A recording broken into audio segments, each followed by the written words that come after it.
When the Sabbath was over, Mary Magdalene, Mary, the mother of James and Salome, brought spices so that they might go and anoint him. Very early, when the sun had risen on the first day of the week, they came to the tomb. They were saying to one another, "Who will roll back the stone for us, for the entrance to the tomb?" When they looked up, they saw that the stone had already been rolled back. It was very large. Upon entering the tomb, they saw a young man sitting on the right side, clothed in a white robe, and they were utterly amazed. He said to them, "Do not be amazed. You see Jesus of Nazareth, the crucified. He has been raised. He is not here. Behold, the place where they had laid him. But go and tell his disciples and Peter, he is going before you to Galilee. There you will see him, as he told you." The Gospel of the Lord.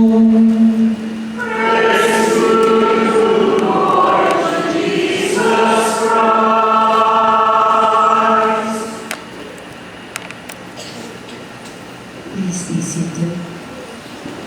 Before we begin our reflection, I invite you first to watch this short video clip.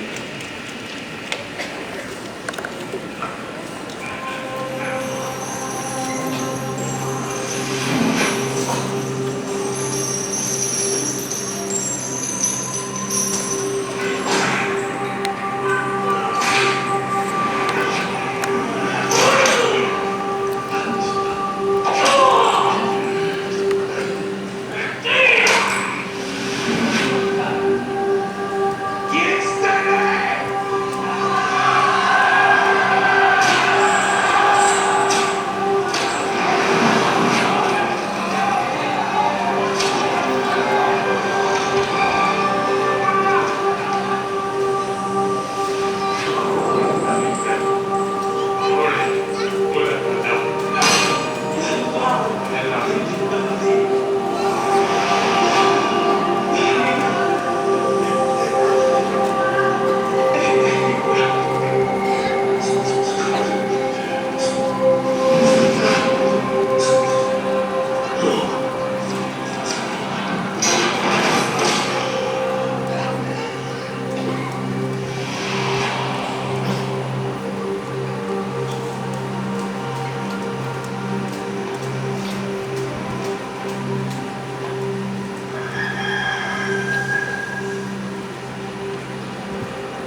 To those who were here yesterday, Father Joel, you must have noticed the first part of that clip was shown yesterday. Because Good Friday cannot be separated from Easter Sunday. We cannot have Easter Sunday without Good Friday.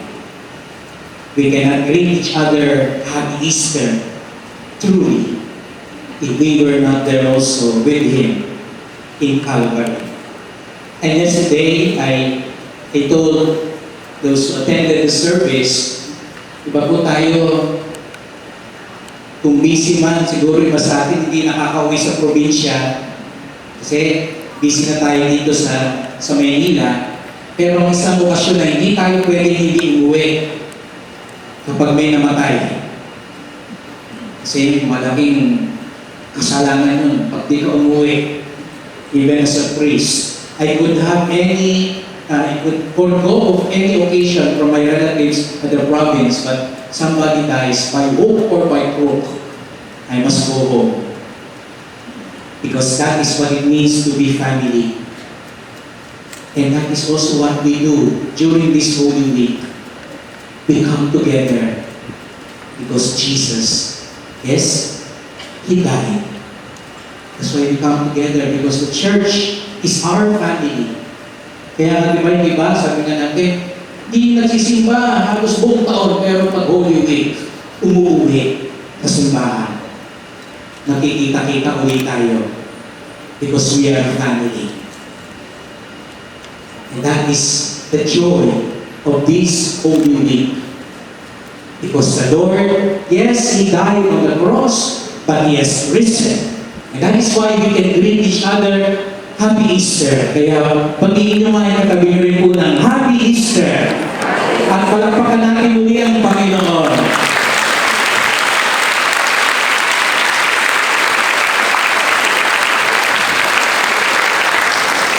Kaya nabanggit ko kanina po, pag umuwi din mo ako, dahil nga iba, ang pa ni June, nung huli namin nakita, na ngayon maliit pa rin. But every time they see me, sabi nga nila, nagkikita-kita naman tayo. I'm sure maranasan nyo yun, di ba? Pag nagkikita-kita sa namin, sabihin, lalo may mga galing abroad, galing kung saan-saan, man laging refrain doon. Bakit naman magkikita-kita tayo pag may namamatay? Bakit naman kung kailan malungkot saka tayo nagkikita-kita? At pagkatapos nun, pag naidibig na, alis na ako, papapaalam na ako ulit, umamano na ulit ako sa mga matatanda. Sabihin ko, aalis daw ako, bibiroin na ako. Hihintayin naman namin may mamatay para bumalik ka.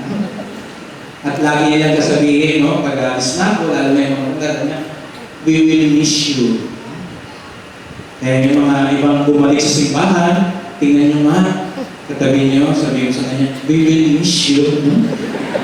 Baka dahil, after all, yung simbang gabi nang di babalik. No? Hindi naman ako. Sana, hindi lang tuwing Pasko. Kasi ganun din, no? Pag may binyag, may kasal, may libing, doon lang talaga bumabalik. Kaya minsan talagang pwede mong sabihin, meron siguro ngayon dito, we will miss you. See you next time. But tonight, I want you to remember a very, very simple word. Alam ko, dami-dami yung narinig kanina. Marami pa tayong maririnig mamaya. That's why I want to be very simple in our reflection tonight. Just one word. Doon naman, hindi na mahirapang tandaan. Passover. Passover. Because tonight is the Passover. Father Toto and Father Joel know that very well. Pesak. Paskwa. Kanina nga nagtatanong sa sarili ko, meron ba dito kung pangalan mo ay Pascual? Or Pascal? Ano ang Pascal? O Pascual? Sabihin niyo sa Piolo, no? Pascual. Pascal. Meron mo ba? May premyo sana ako. Pero dapat may birth certificate kayo, ha? Lumapit kayo para patunayan nyo yun ang pangalan nyo. At Paskwa, Pesak, Paschal, Passover, they all mean the same. Pasko. Does it sound familiar? Pasko. Because today is also Pasko. It's not just December 25. In fact, today is the real Pasko. That's why if you will hear the Pope greet us, Filipinos, in our native tongue, he will greet us, Maligayang Pasko ng pagkabuhay. December 25 is supposed to be, the official greeting is, Maligayang Pasko ng pagsilang. Pasko, Paskwa, Pesak, Passover. They all mean the same. That is why if you remember in one of the readings, our Jewish brethren today also celebrate their Passover. If you remember the story there in Genesis and Exodus, when Moses led the Israelites out of Egypt, they passed over from slavery to freedom, from the land of bondage to the promised land. Passover. They remember when the angel of death, when they sprinkled the blood by the doorpost, the angel of death passed over them. That is what they celebrate, Passover. But for us, brothers and sisters, we celebrate a greater Passover, Jesus, our Passover. That is why if you saw earlier the video clip, He passed over from suffering, from death, from shame, to new life, to grace. He passed over from sin, the sin of humanity, to forgiveness of humanity. Jesus is our Passover. And the good news, brothers and sisters, is this. Hindi lang si Jesus ang tumawid. It was not only Jesus who passed over. He is inviting all of us to also pass over. To pass over from selfishness to selflessness. To pass over from sin to mercy. To pass over, kanina nakita nyo, from darkness and gloom to light and gladness. You know, the ceremony tonight, you could grasp that meaning of passing over. Because Jesus passed over first. And the first time we pass over, brothers and sisters, is when we were baptized. That is why tonight, in many churches, in many parishes, there will be baptisms. You know, in church history before, the only baptisms would take place on Easter Vigil. There was a time in our history as a church, baptisms were only held during Easter Vigil. Because this is the night when Jesus passed over. And this is the night also we, as followers of Christ, will pass over from original sin to the grace of God. From the death of Eden to the newness of goodness. That is why later, brothers and sisters, we will renew our baptismal promises to remember our Passover. And brothers and sisters, Passover is not a one-time event. In our lives, as followers of Jesus, we pass over every now and then. Because we have to admit, there are times, there are Good Fridays. Ngayon, tingnan nyo nga yung katabi nyo, Easter Sunday na, mukha pa rin Biyernes Santo. Kapingin nyo, sabihin mo, move on na po tayo, linggo na, tapos na ang Biyernes. But we have to admit, yes, we sang Hallelujah earlier. We sang glory to God. But I know for a fact, there are people right now who could hardly say Hallelujah. Siguro hanggang ngayon, inaalala mo, baka iniwan mo, mayroon pang iniwan ngayon sa ospital o sa bahay niyo na may sakit. O nag-aalala ka ngayon sa anak mo, o sa kapatid mo, o sa asawa mo, o may pinagdadaan ng pagsubok ang pamilya niyo ngayon. Because Passover is happening, in fact, sometimes daily for us.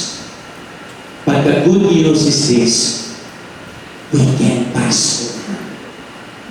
That's why earlier Ezekiel said, a new heart, we can pass over from stony hearts to hearts of flesh, from hardened hearts to soft hearts. Soft because of the mercy of God. We can pass over from the dryness of life, as Isaiah mentioned, to the waters of new life. Passing over from thirst to fullness of life. Pass over. Tonight, let that be our prayer. Pass over. As we look at the risen Lord, because we know there is something in our life that must pass over. Today, tonight, ask yourself, what needs to pass over? Anger, to love, hatred, to forgiveness, selfishness, to charity, lies to truth, anxiety to confidence. What must pass over? Pass over. That is the grace of the risen Lord. And we can only pass over if Jesus is truly alive in our lives, in our hearts. Madali po natin sabihin, the Lord is risen. Pero tanong, buhay ba talaga siya sa atin? Kasi kung buhay siya, yung sinasabi niya, maririnig natin. Kung buhay siya, yung inuudyok niya sa konsyensya natin, gagawin natin. Kung buhay siya, yung mga desisyon natin sa buhay, pagpapatayan natin siya. If Jesus is truly alive, we can pass over. And it's very nice, sabi mo kanina, ang Tagalog ng Passover, pagtawid. Ano yun po yung isang English translation ng pagtawid? Pag tumakawid kayo sa daan, anong tawag doon? You cross the street. You can pass over if you also learn to carry your cross and be with Christ. All of us here, we want to pass over. But the next question is, are you willing also to carry the cross? Are you also willing to go through Good Friday in order to reach Easter Sunday. Passover. Passover. And because we are an Easter people, we are also a Passover people. The other week, a family friend of mine called me up and told me, Father, can you come over? We have a very important gathering as a family. They have been asking me to pray for them, but they did not tell me the reason. They just tell me, Father, pray for us. And then one day they told me, Father, can you come over? And when I came to their place, everybody was there. And there was their son. And the mother talked to me, Father, today is a very important day for our family because we will bring our son. I said, why? And then they say, Father, we have to confess our son is a drug addict. He has committed many petty crimes. And we have been praying for him. He left the house for a long time. He came back, he would even steal from us. He would quarrel with his siblings. We have been praying for him. And today he came back home and he told us, I want to change. Bring me to the Milah. Father, this is the grace of our prayers. And I was telling myself, this is Passover. That son is passing over. It's so hard to admit your weakness, admit that you need help, but that is Passover. A few years back, we have a servant in the other chapel I served. She went to me. She's an old lady. She cleans the church every day. And she told me, Father, can you accompany me and we'll go home because you have to administer the last sacrament.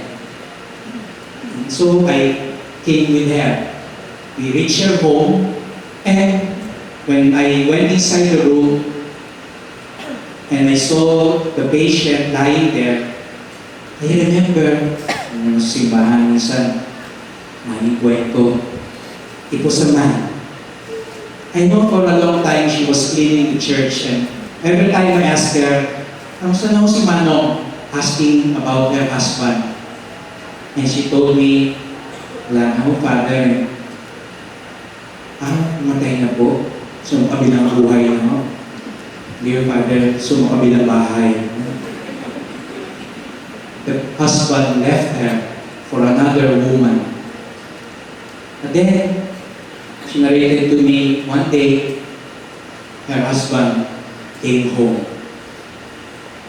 And her husband asked her, will you accept me again? And she told me, Father, I have to admit, I was rebelling inside me. I was telling myself, nung malakas ka, iniwan-iwan mo kami. Ngayon may sakit ka na, iniwan ka na niya, saka ka babalik sa akin. And then she told me, Father, gusto mo pagpagsakan ng pinto at pagtabuyan siya. But then, I remember every day, I clean the tabernacle. I clean the image of the crucified Lord. And I know the crucified Lord, when He was hanging there,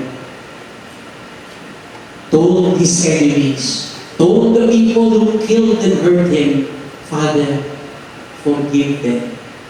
They do not know what they're doing. And that is why, Father,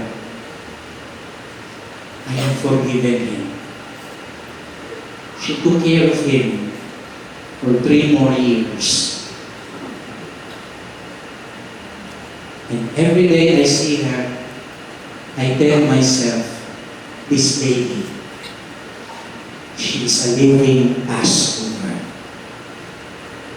Because for him, Jesus is alive. Jesus has risen. When we turn away from sin, when we learn forgiveness, when we live out truth and justice, when we proclaim goodness and love, we are passing over because Jesus is alive. No wonder Pope Emeritus Benedict XVI said, a very important question in life, Pope Benedict says, a very important question in life for all of us Christians is whether Jesus was or Jesus is.